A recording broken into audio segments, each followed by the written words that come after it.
Message ini adalah merupakan kelanjutan dari message kemarin.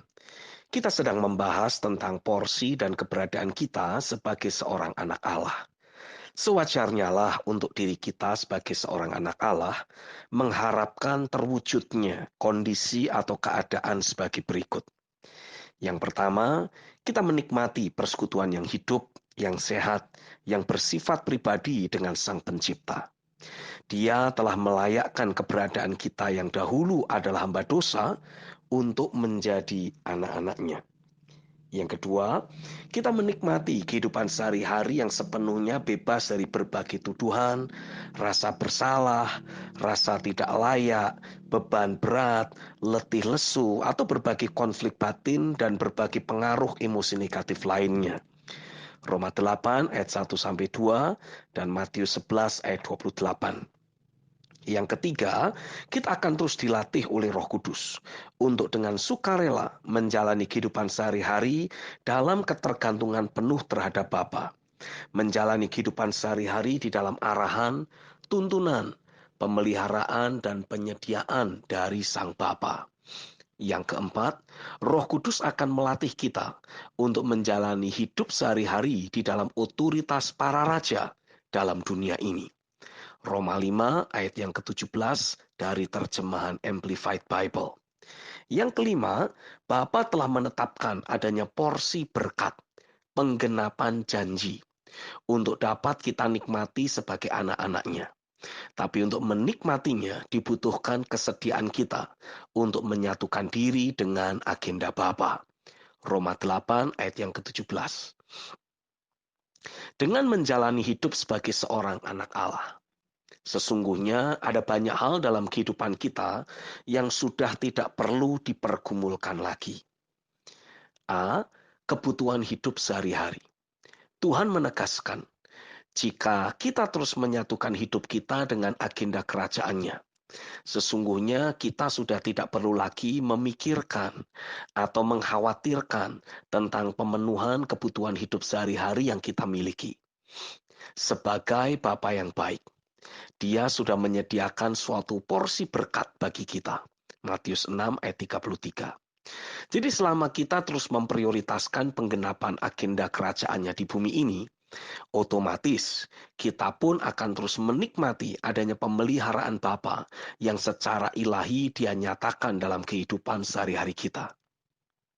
Kita tidak perlu lagi hidup dengan menjadi budak sistem Babel. Kita terkondisikan untuk selalu mengejar uang dan terus memiliki suatu keyakinan bahwa jika kita tidak memiliki uang, maka otomatis kita juga tidak akan bisa hidup dengan sepatutnya. Itu adalah tipu muslihat iblis yang sudah berhasil dia tanamkan ke dalam paradigma umat manusia.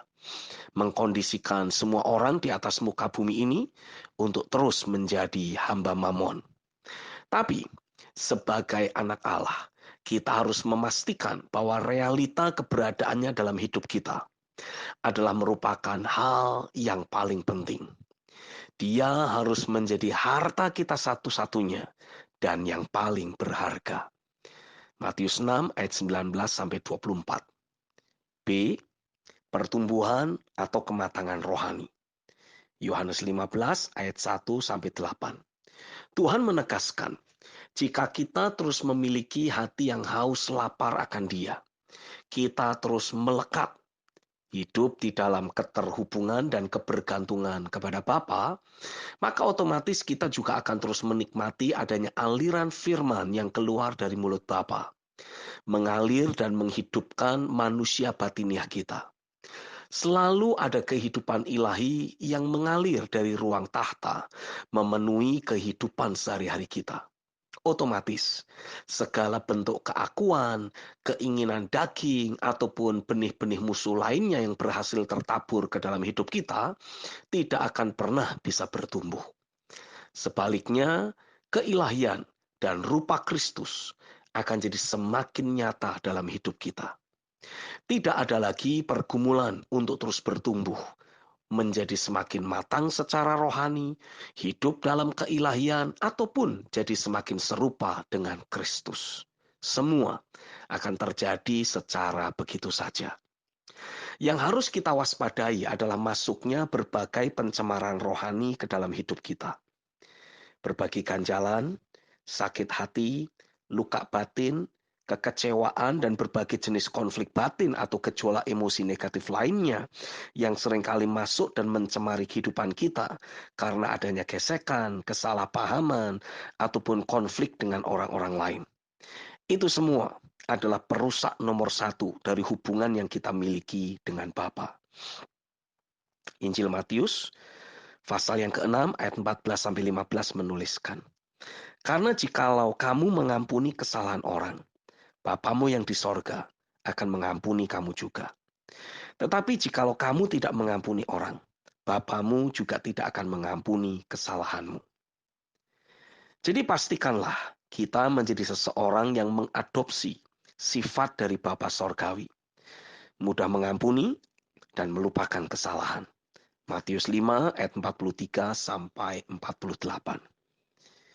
Poin C, hidup dalam ketaatan mutlak pada setiap arahan, perintah, dan firman-Nya. Yeremia 31 ayat 33 sampai 34, Yehezkiel 36 ayat 26 sampai 27, dan 1 Korintus 11 ayat yang ke-25.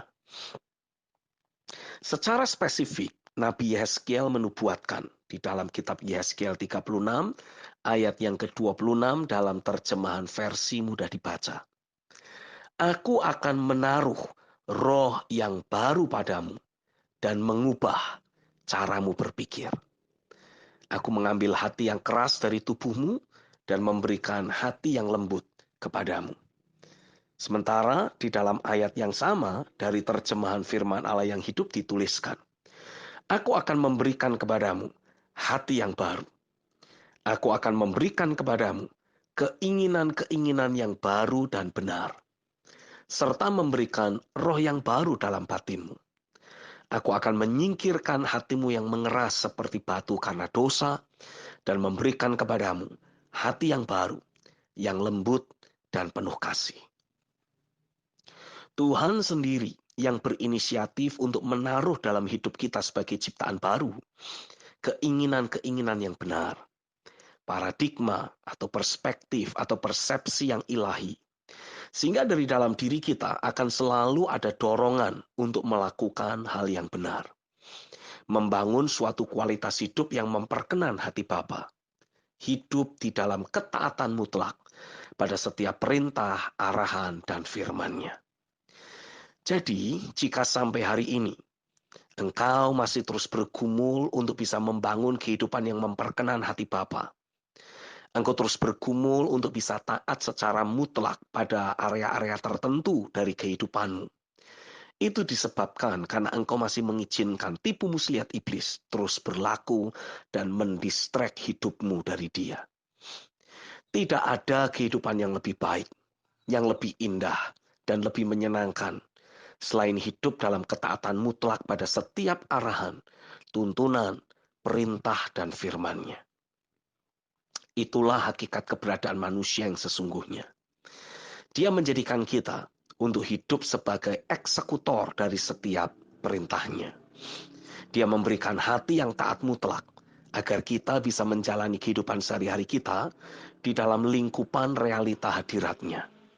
Inilah yang akan membuat kita dibedakan dan diistimewakan dari antara segala bangsa di atas muka bumi ini.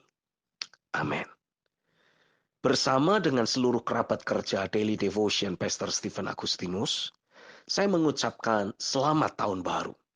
Saya yakin di tahun yang baru ini, keberadaanmu sebagai anak-anak Allah akan makin dimanifestasikan.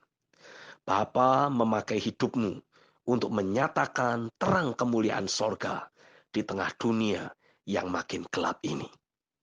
God bless you.